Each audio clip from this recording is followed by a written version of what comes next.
반갑습니다. 일단 소개해드리겠습니다. 난나 하이덴라이히입니다. 네. 앞에 이제 단편 그 발자크 랜드의 브루스라는 작품을 먼저 보셨는데요. 그러니까 이 영화는 이제 프랑스의 사셰라는 그 지역에서 촬영된 것 같아요.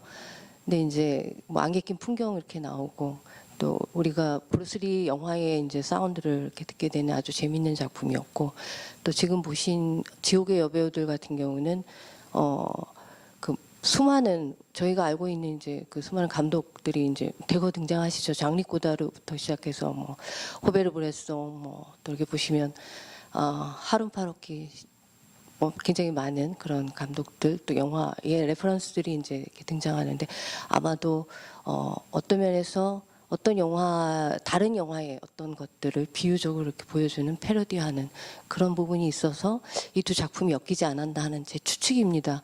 일단 두 작품을 이렇게 같이 묶어서 상영하게 된 그런 관계성에 대해서 먼저 얘기를 들어보도록 하겠습니다. That's, again, as always with your astute observations, a very interesting point. For me, yes, I think that the opening sounds of Bruce Lee's fighting. What's the word? Anyway, the yelling, the screaming is kind of it's actually a short film that works with a lot of works, but here I think you actually put it very precisely, and I think, as I recall, but Uli, maybe you can correct me if you recall something else. We wanted to include this work by Maria Teresa Alves, the opening work, in the program. And the way we went about was starting to think, which films do we really want to have? And then we started to bring them together. And I think it was more of an intuitive resonance, but I really like what you said. I think in terms of this cinema connection, that, and then somehow that reference to France. But I should add that the ideas of programming usually do not come from a content-based or a similarity moment. But following up on your comment, I think it makes a lot of sense. Both, in a way, are, again, cinematic comments. But what Maria Teresa Alves' work is about is very often, she's from Brazil. She lives in Europe, in Berlin and in Rome.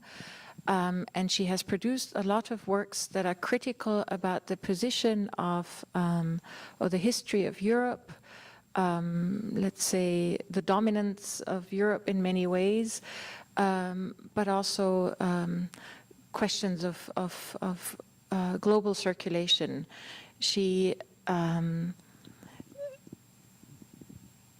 comes from a background of working on indigenous rights movements, both in Brazil, but also with the Treaty Council in the 70s in the United States. And she has made films that mock European ethnographic attitudes, but she has also worked on a project called Seeds of Change, which is about the memory, the social memory of plants in various ports. And here, clearly, I mean, Bruce Lee being the first transnational, international movie star that was not a Western actor, is about a comment of her being Brazilian in a European context where she's continuously confronted with certain readings and a discrepancy in belongings and being recognized.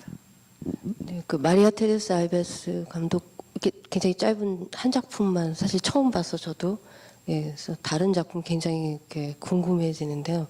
그러니까 어떤 그 작품들일지 뭐 언제 저희 여기 MMCA 필름앤비디오에서 또 볼 수 있는 기회가 있었으면 좋겠고요. 일단 그 콘스탄체 룸하고 크리스틴랑 같은 경우에 두 사람이 이렇게 같이 만들게 된 계기나 또 뭐 그 전에도 같이 작업했을 수도 있겠지만 두 감독에 대한 소개와 또 이번 콜라보에 관한 그런 얘기도 좀 들려주셨으면 좋겠습니다. They're both, they have collaborated together before. I'm not entirely sure on which ones that we've shown.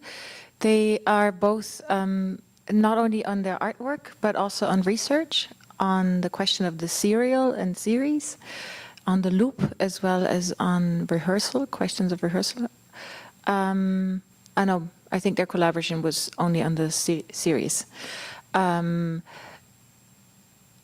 That also is clear in the work that that's one of the issues, the return of the dead, or the return of figures, of characters, the return of cinema.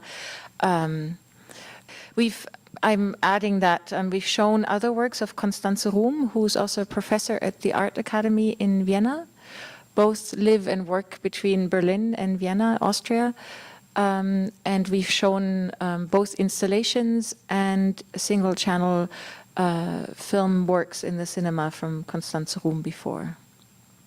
근데 그 보니까 프로덕션 이름이 바타자 프로덕션, 하름 파르키 프로덕션. 그래서 이게 그 브레송 영화의 바타자의 당나귀에 대한 이쪽 프로덕션 일하시는 분들이 그 브레송 영화의 팬이신지 어쨌든 바타자 프로덕션이라서 굉장히 재밌게 봤고요. 하름 파르키 프로덕션 에스카게도 작년에 이제 고인이 되셨지만은 이 하름 파르키하고의 이 어떤 연관이 있는 건지, 이 프로덕션에서 직접 제작을 어떻게 해서 하게 된 건지 우리 아시는 얘기가 있으면 조금 들려주셨으면 좋겠습니다. Together, they're actually they were old friends and colleagues. Both have been teaching in Vienna, and I think. I was wondering about the Bresson film production. I know that another known German filmmaker, Thomas Aslan's production company is called Pickpocket. And I think in this sort of, in the tradition of a kind of, let's say, auteur filmmaking, contemporary, there are close ties, a lot of them support-wise and exchange. And you could say that the reference, of course, to the French Nouvelle Vague, but also the French kind of auteur filmmaking is both reverential, it's recognizing it, but it's also making fun of it. And in the case of Constanze Ruhm, with, of course, a clear sort of feminist perspective. 아까 이제 그 페미니즘적인 그런 또 언급이 있었는데요.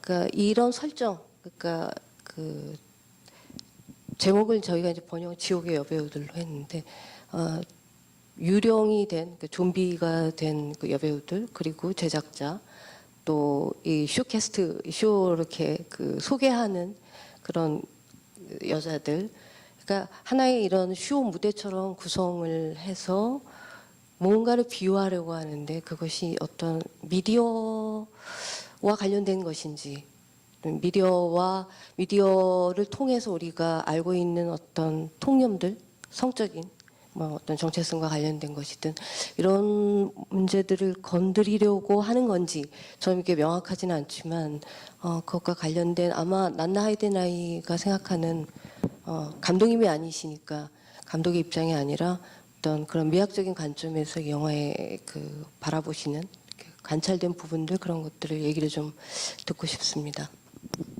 There are many layers. I'll start probably with the most direct and obvious to also explain. So the two main characters who appear in duplication are Hans, which is the German version of Jean, which stands for Jean-Luc Godard, who dies at the beginning of the film, slipping on a banana peel, and slips and dies. And the film is actually the spanning of these few seconds that he realizes, or that he falls down the stairs, and in the end he's dead. And they turn into almost 90 minutes of the film, and in these he encounters a number of women that are were important in his life, and a lot of guilt questions. One is his mother, one is Eva, the Polish nanny, and one is Anna Karina. Now, Anna Karina, and that's also at the very beginning we see Anna Karina, who was first was an actress who was hired for a soap commercial.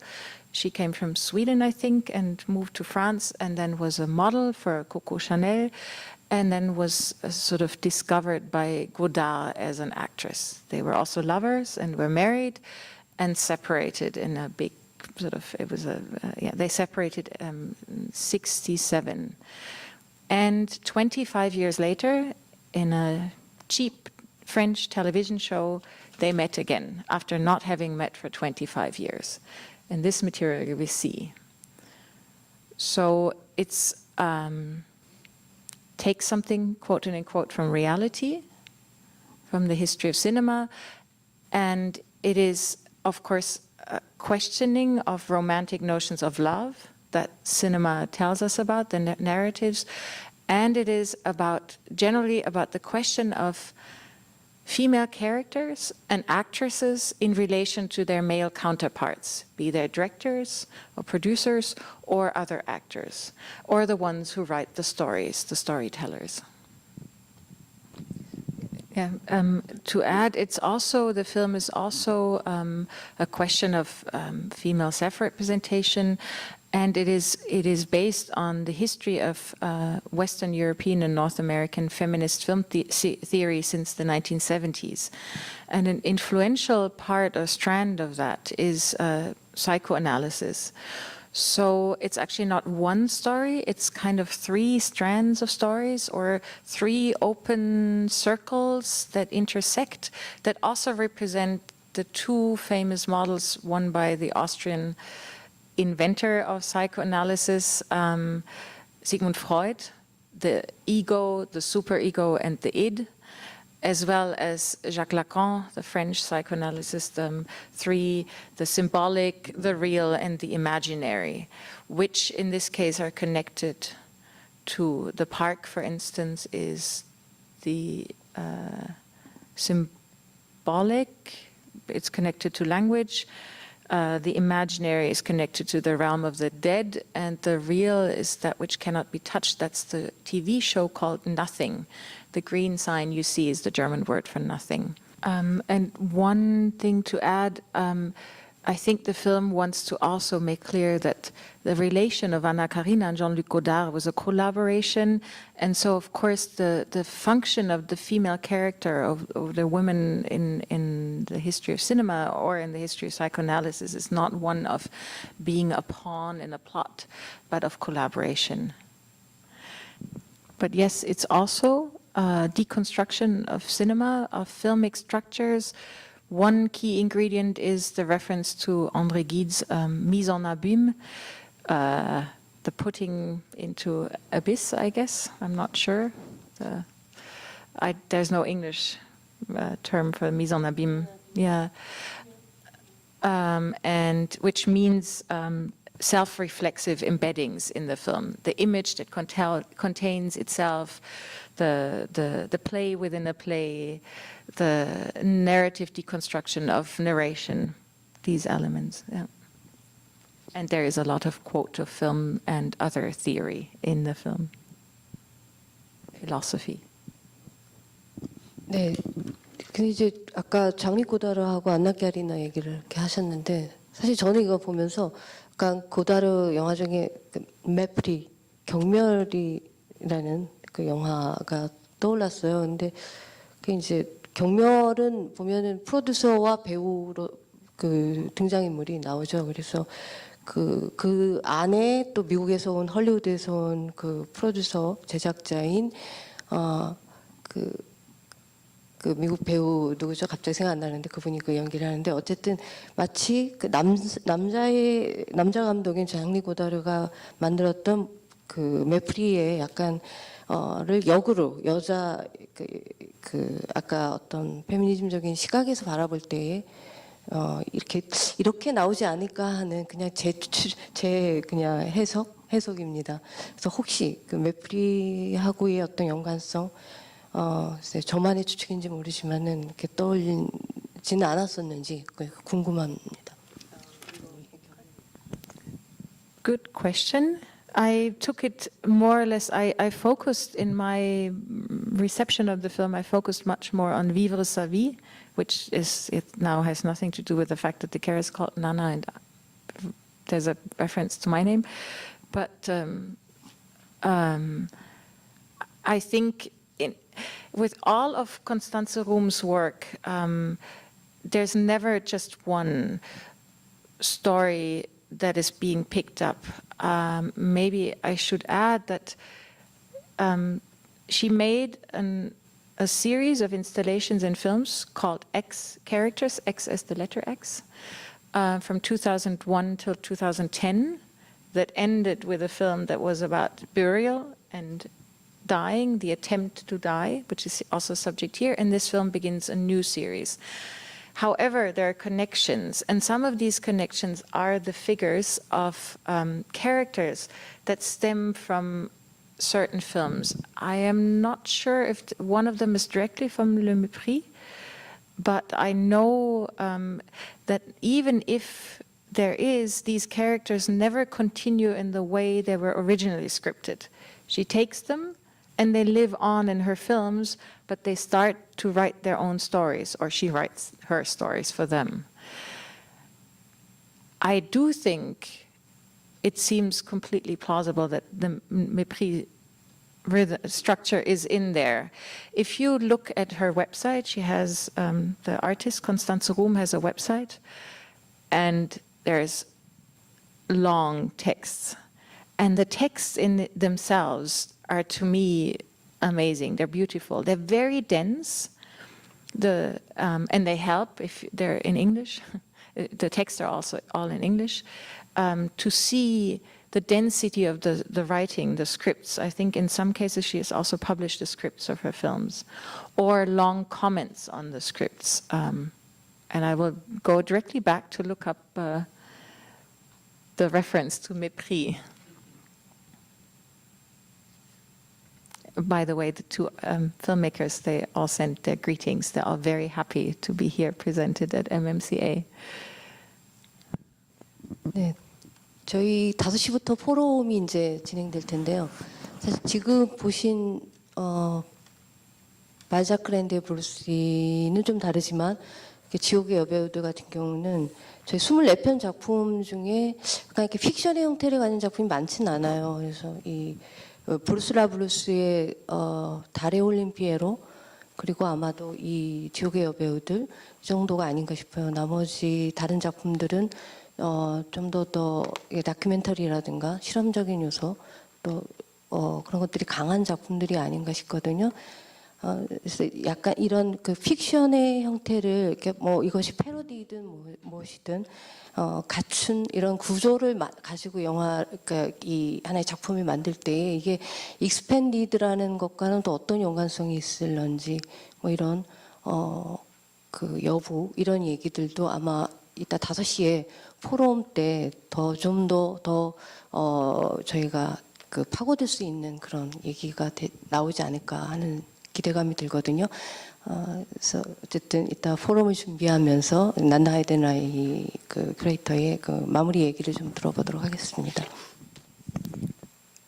I was just, I realized I was thinking about, I do think there's narrative in some of the shorts, but for me it's a fairly fluid move from one to the other. I would even say the way film history plays a role in this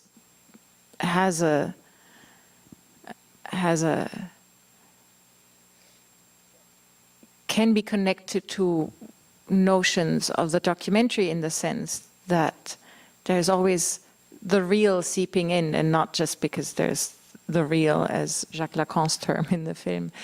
But I do think the question of and Pierre Lunaire is also an investigation of performance and the connection between stage and film.